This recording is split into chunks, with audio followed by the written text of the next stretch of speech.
আজকে আমরা এসেছি পাতায়ার ইস্তানবুল রেস্টুরেন্টে ইস্তানবুলের খাবার ট্রাই করার জন্য। তো এখানে বাইরেই রয়েছে মেনু কার্ড।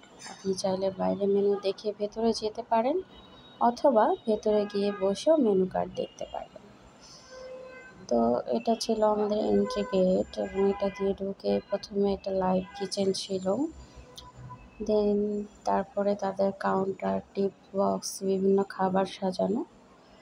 এরপরে এই রেস্টুরেন্টের টেবিলগুলো। তা আমরা এখন যাচ্ছি আমাদের টেবিলের কাছে। অলরেডি ফুড আগে অর্ডার দেওয়া হয়ে গেছে এবং আমাদের ফুড চলেও এসেছে।